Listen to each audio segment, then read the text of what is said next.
Discover Mogadishu, most beautiful city in Somalia. Hello, Discoverers! Welcome back to another informative video presented to you by the Explorer, and thanks for watching.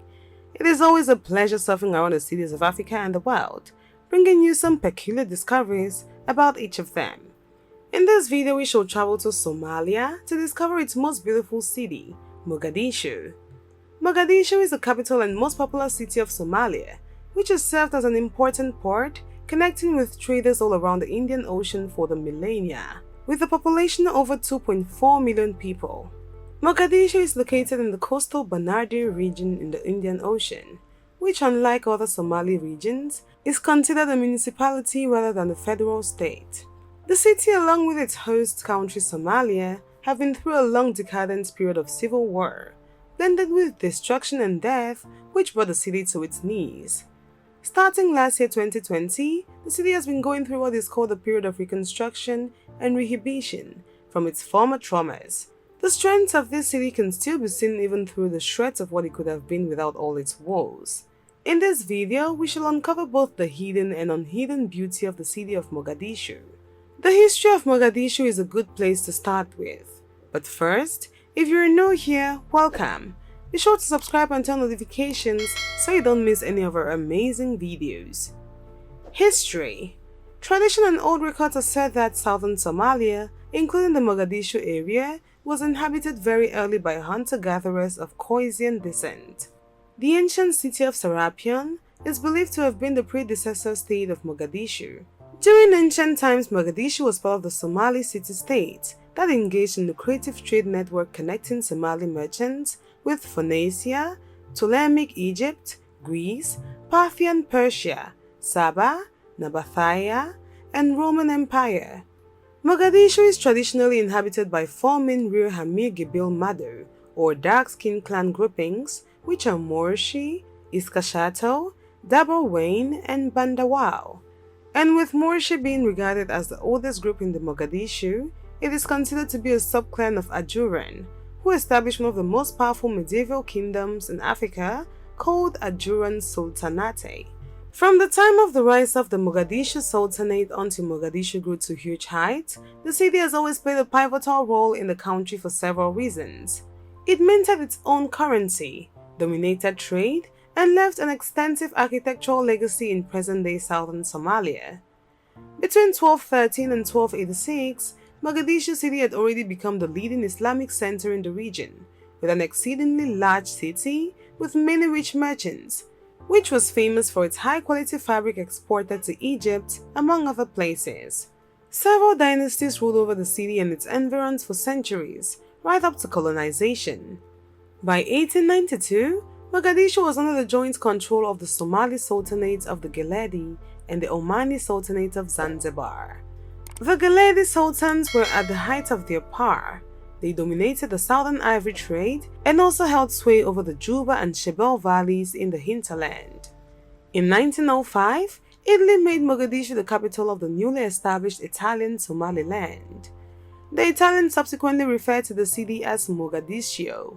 After World War I, the surrounding territory came under Italian control with some resistance.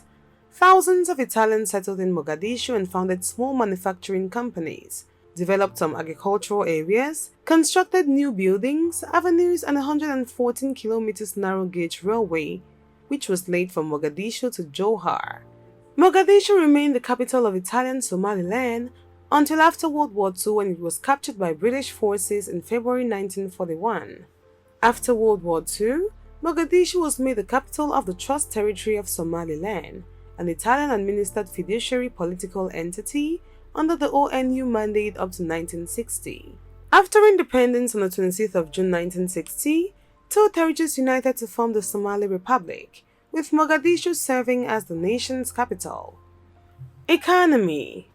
Mogadishu traditionally served as a commercial and financial center.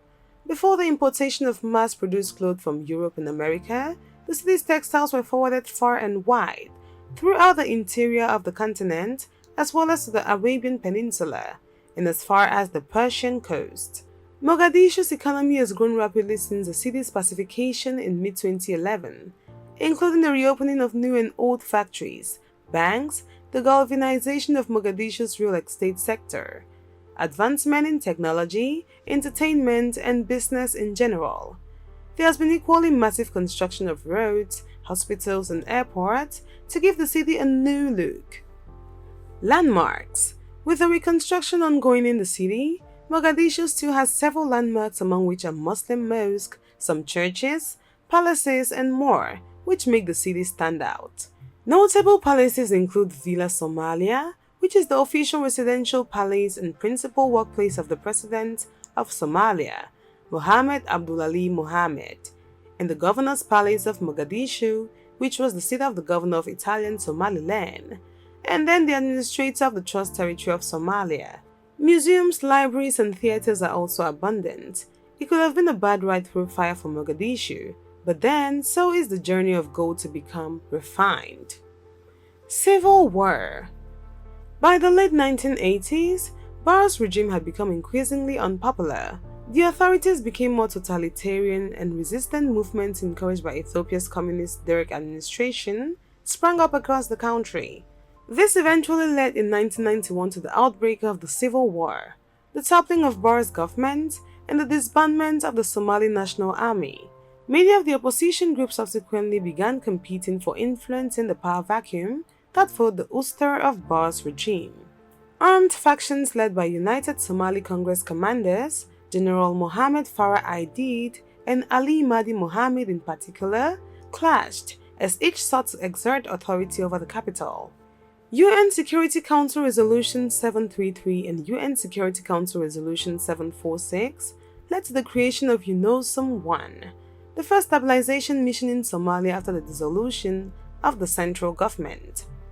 United Nations Security Council Resolution 794 was unanimously passed on 3 December 1992, which approved a coalition of United Nations peacekeepers led by the United States. Forming the Unified Task Force, UNITAF, the alliance was tasked with assuring security until humanitarian efforts were transferred to the UN. Landing in 1993, the UN Peacekeeping Coalition started the 2-year United Nations cooperation in Somalia too, UNISOM 2 primarily in the south. Some of the militias that were then competing for power interpreted the UN troops' presence as a threat to their hegemony. Consequently, several gun battles took place in Mogadishu between local gunmen and peacekeepers. Among these was the Battle of Mogadishu of 1993, a US apprehension of 2 high-ranking lieutenants of faction leader Aidid. The UN soldiers eventually withdrew altogether from the country on 3 March 1995, having incurred more significant casualties. In 2006, the Islamic Courts Union (ICU), an Islamist organization, assumed control of much of the southern part of the country and promptly imposed Sharia law. The new transitional federal government established 2 years earlier sought to re-establish its authority. With the assistance of Ethiopian troops, AMISOM peacekeepers and air support by the United States, it managed to drive out the rival ICU and solidify its role. On 8 January 2007, as the Battle of Ras Kamboni raged, TFG president and founder Abdullahi Yusuf Ahmed and a former colonel in the Somali army entered Mogadishu for the first time since being elected to office. The government then relocated to Villa Somalia in Mogadishu for its interim location in Baidoa, marking the first time since the fall of the Barre regime in 1991 that the federal government controlled most of the country. Following this defeat, the Islamic Courts Union splintered into several different factions. Some of the more radical elements, including Al-Shabaab, regrouped to continue their insurgency against the TFG and oppose the Ethiopian military's presence in Somalia. Throughout 2007 and 2008, Al-Shabaab scored military victories, seizing control of key towns and ports in both central and southern Somalia. At the end of 2008, the group had captured Baidoa, but not Mogadishu. By January 2009, Al-Shabaab and other militias had managed to force the Ethiopian troops to retreat, leaving behind an under-equipped African Union peacekeeping force to assist the transitional federal government's troops. In November 2010, a new technocratic government was elected to office, which enacted numerous reforms, especially in the security sector. By August 2011, the new administration and its AMISOM allies had managed to capture all of Mogadishu from the Al-Shabaab militants. Mogadishu has subsequently experienced a period of intense reconstruction, spearheaded by the Somali diaspora, the municipal authorities, and Turkey, a historically of Somalia. There you have it, explorers. That was a discovery of the most beautiful city in Somalia, Mogadishu. Thanks for watching this video. And if you did enjoy this video, do well to give it a thumbs up. And do not forget to subscribe and share with your friends.